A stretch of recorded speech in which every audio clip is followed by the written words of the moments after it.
Alors, je voudrais simplement revenir sur ce qu'on a vu ensemble, à savoir les déterminants qu'on appelle aussi pronoms possessifs. Donc, ils correspondent à mein, dein, sein, ihr, unser, euer et ihr. Donc, ces pronoms possessifs, ils correspondent en français à mon, ma, mes, ton, ta, tes, son, sa, c'est, notre, nos, votre, vos et leur. En allemand, il y a une petite différence, c'est qu'il y a deux mots différents pour un sujet masculin et un sujet féminin. C'est-à-dire que nous, en français, on va dire sa veste à Lisa, mais on va aussi dire sa veste à Léo. Les Allemands, ils vont avoir sein quand le sujet est masculin et ihr quand le sujet est féminin. Donc, c'est ici ce qu'on appelle les déterminants ou les pronoms possessifs. Ce qu'il faut retenir, c'est qu'ils se déclinent. Se déclinent, ça veut dire quoi? Ça veut dire qu'ils prennent une terminaison selon le nom qui les suit, en genre et en nombre, et selon leur fonction. Ça veut dire que chacun de ces mots va prendre à chaque fois une terminaison selon le mot qui le suit. Si le mot est masculin, si le mot est féminin, si le mot est neutre, et selon la fonction du mot, c'est-à-dire est-ce que le mot est un sujet, un COD, un COI. Nous, dans notre situation, on va s'intéresser seulement à deux fonctions. À la fonction du nominatif, c'est-à-dire lorsque c'est un sujet, et à la fonction de l'accusatif, lorsque c'est un COD.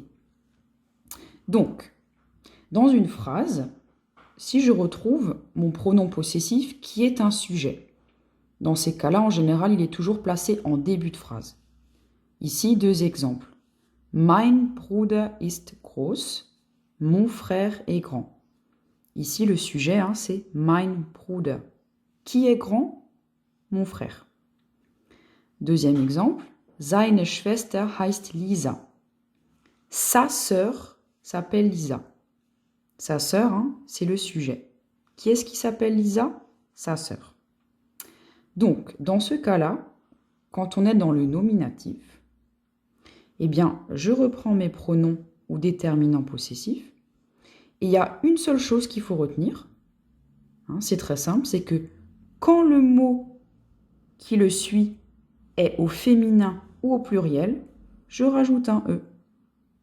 C'est la seule chose qu'il faut retenir.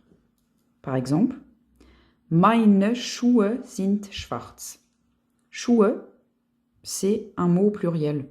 Mes chaussures sont noires. Donc, je vais mettre un E. Pareil, unsere Schulsachen sind in der Klasse. Nos affaires de classe, Schulsachen, c'est un mot au pluriel. Je vais mettre un E. Donc, ceux-là, vous pouvez les retenir. Mein, dein, sein, ihr, unser, euer, ihr. Je les laisse comme ça, tout le temps, dans une phrase au nominatif. Seulement, je répète, quand le mot qui suit est féminin ou pluriel, je rajoute un E. Tout simplement.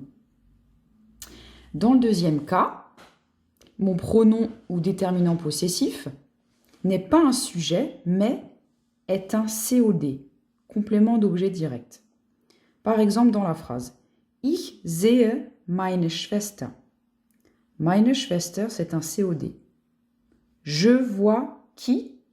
Ma sœur. Deuxième exemple. Er schreibt seinen Text. Il écrit son texte. Seinen Text, c'est le COD. Il écrit quoi? Son texte. Donc, dans ce cas-là, il va y avoir d'autres terminaisons. Les voici. Donc, je retrouve mon mein, dein, sein, ihr, unser, euer et ihr. Ce qui change ici, c'est que au masculin, on va rajouter EN. Ce qui ne change pas, c'est qu'on retrouve toujours le E quand le mot qui suit est féminin ou pluriel. Donc finalement, c'est un peu comme le nominatif, sauf qu'en plus, Si le mot qui suit est masculin, je vais rajouter en. Par exemple, ich nehme meine Schlüssel. Je prends mes clés. Mes clés, c'est le COD. Hein. Schlüssel, c'est un nom qui est au pluriel. Donc, je mets un E. Autre exemple. Wir tragen unseren Mantel. Nous portons notre manteau. Mantel, c'est un nom qui est masculin. Donc, je mets en au pronom ou déterminant possessif. Voilà. Donc, c'était vraiment pour revenir sur cette leçon-là et pour que vous reteniez le fait que on garde ces mots-là, qu'on essaye de retenir, et on rajoute une terminaison, E au féminin, et en au masculin à l'accusatif. Voilà.